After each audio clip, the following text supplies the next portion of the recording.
पहले ये हेडलाइंस देखिए, बिहार चुनाव नतीजे। जी हां, बिहार चुनाव रिजल्ट, दो डिप्टी सीएम सहित 13 विधायकों को मिले एक जैसे वोट। कांग्रेस ने उठाए सवाल, यानी 13 विधायकों को एक जैसे वोट। अब ये विधायक कौन है, इसका भी हम जिक्र करेंगे। साथ ही साथ वो बाहुबली आनंद सिंह को लेकर भी एक हैरान करने वाला आंकड़ा सामने आया है, उसकी भी खूब चर्चाएं हो रही है। नमस्कार, मैं हूं आपके साथ तिलक चावला। कई हैरान करने वाले वाक्य एक एक करके सामने आ रहे हैं और ये कोई मनगढ़ंत आंकड़े नहीं है। ये जो 13 विधायक हैं जिनकी गिनती ने एक बार फिर से ज्ञानेश कुमार को शक के घेरे में ला दिया है। और कुछ जगहें तो ऐसी हैं जहां एकदम बिल्कुल एग्जिट वही वोट मिले हैं जिसका जिक्र किया जा रहा है, प्रत्याशी जीते। कुछ जगहें तो ऐसी हैं जहां पर एजेंट तक नहीं, फिर भी पार्टी जीत गई, प्रत्याशी का खुद का वोट भी नहीं मिला। अब यह अजीबोगरीब संजोग है या जिसको लेकर विपक्ष सवाल उठा रहा है कि प्रयोग है। दरअसल हुआ क्या, ये आंकड़े देखिए, आपकी स्क्रीन पर एक एक करके सामने आएंगे। सत्ताधारी दल के 5 प्रमुख विधायकों को मिले वोटों की संख्या में लगभग एक जैसी समानता दिखाई देगी आपको। देखिए आपकी स्क्रीन पर आपको दिखाई दे रहा होगा, उप मुख्यमंत्री 2-2 एक जैसे ही, एक कैबिनेट मंत्री, 2 विधायक, इसमें सब शामिल है। इत्तेफाक नंबर 1 आपकी स्क्रीन पर आप देख रहे होंगे, सम्राट चौधरी का वोट, विजय सिन्हा का वोट, और फिर इसके नीचे आप देखिए नीरज कुमार सिंह का वोट और बीरेंद्र सिंह का वोट, इसके साथ साथ कृष्ण कुमार ऋषि का वोट। सबको एक जैसे ही वोट दिखाई दे रहे होंगे आपको, आंकड़ा लगभग एक जैसा ही। अब ऐसे में कुछ और आंकड़े भी वायरल हो रहे हैं, उस पर भी हम आएंगे। अब देखिए इत्तेफाक नंबर 2 आपकी स्क्रीन पर ही, इसमें 100 की कहानी दिखाई दे रही होगी आपको। देखिए तारकिशोर प्रसाद हो, सुरेंद्र मेहता हो, संजय कुमार हो या फिर रंजन कुमार हो, इसके साथ साथ अंत तक आप देखिए रोहिल रंजन तक, सबके वोट एक जैसे ही आपको दिखाई दे रहे होंगे। ऐसे में विपक्ष ये कह रहा है कि भाई ऐसे कैसे हो सकता है। अब इन आंकड़ों के बाद बिहार की राजनीति में एक नया विवाद खड़ा हो गया है, जहां विपक्षी चुनाव में धांधली के आरोप लगा रहे हैं।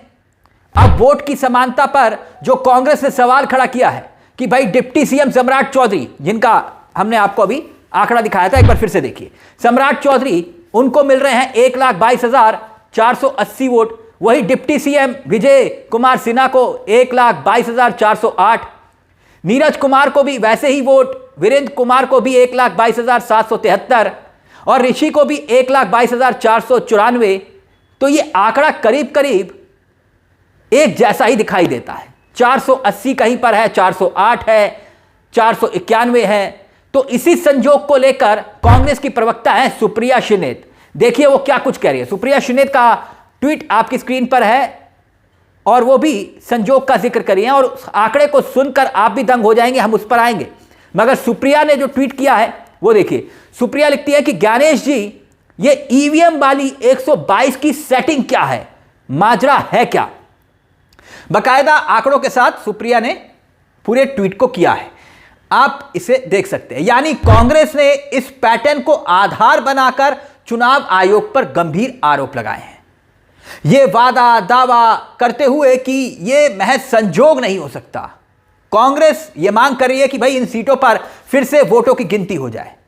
अब जन स्वराज पार्टी के जो प्रमुख हैं प्रशांत किशोर, चुनावी रणनीतिकार जिन्हें कहा जाता था प्रशांत किशोर, वो भी चारों खाने चित हो गए।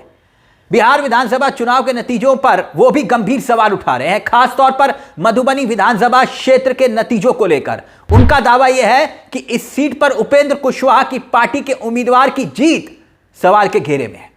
क्यों, तो पहले सुनिए प्रशांत किशोर क्या कुछ कह रहे हैं, पहले सुन लीजिए और फिर उसके बाद एक और गजब का संजोग, गजब का आंकड़ा आपको दिखाएंगे। लेकिन पहले सुनिए प्रशांत किशोर क्या कुछ कह रहे हैं।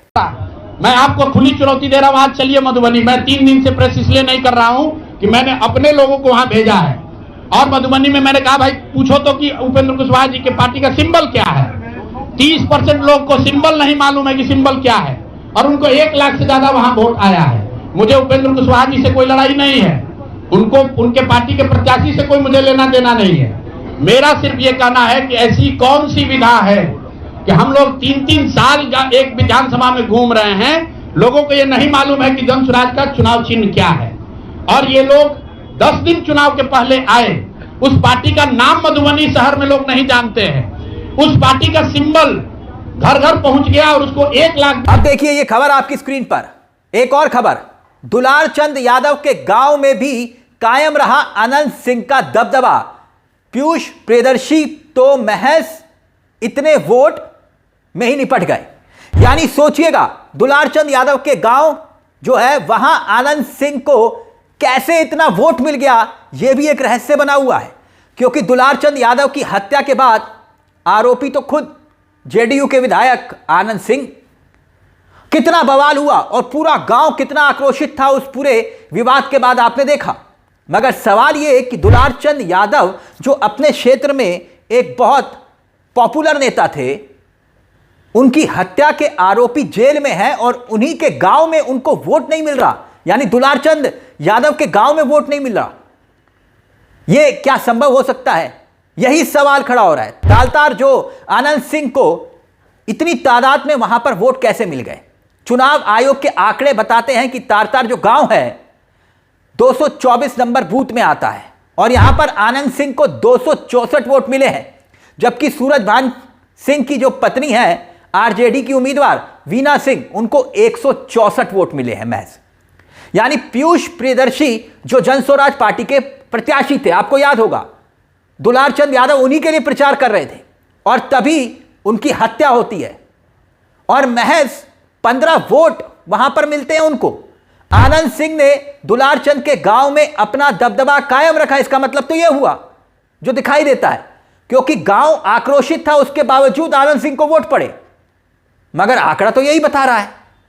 और आसपास के बूथ का भी मैं जिक्र कर लेता हूं, क्योंकि आनंद सिंह को जो वोट मिले हैं ना, आसपास के बूथ पर सुनिए, 226 बूथ पर आनंद सिंह को महज 206 वोट मिलते हैं, जबकि वीना को मिलते हैं 483 vote. Booth number 227 Anand Singh को मिलते हैं महज 103 और वीना को मिलते हैं 665 वोट। मतलब बाकी जगह, बाकी क्षेत्र में आनंद सिंह को कम वोट मिले, लेकिन उसी गांव में जहां पर दुलार चंद का गांव है तारतार, वहीं पर ही सबसे ज्यादा वोट मिले, जहां सबसे ज्यादा आक्रोश था। फिर सवाल तो उठेगा ही। अब आप सोशल मीडिया पर जाएंगे, आप देखेंगे तो ऐसी कई मिसाल आपको देखने को मिल जाएंगी, ऐसे कई आंकड़े। देखिए, कंचन यादव आरजेडी का चेहरा है, उन्होंने क्या लिखा है वो भी आपकी स्क्रीन पर है। कंचन यादव का ट्वीट, वो कह रहे हैं ये 100 वाली सेटिंग क्या है? 100 वाली सेटिंग यानी एक के बाद एक आंकड़े चुनाव आयोग को लेकर जितने भी सवाल खड़े किए जा रहे हैं, उसका जवाब अभी तक नहीं मिला। लेकिन खैर, इन आंकड़ों को लेकर आप क्या सोचते हैं? आपकी क्या राय है कि वाकई में यह संजोग है या फिर एक नया प्रयोग? आंकड़े हूबहू एक जैसे ही दिखाई देते हैं या वाकई में यह कोई संजोग हो गया है? अपनी राय हमें कमेंट बॉक्स में जरूर दीजिएगा। मुझे तिलक चावला को दीजिए इजाजत। एक छोटी सी दरख्वास्त, चैनल को सब्सक्राइब जरूर कर लीजिएगा। यह मंच आपका है जहां हम सिर्फ खबर नहीं दिखाते बल्कि खबर के पीछे की खबर भी बताते हैं। नमस्कार, जय हिंद, जय भारत।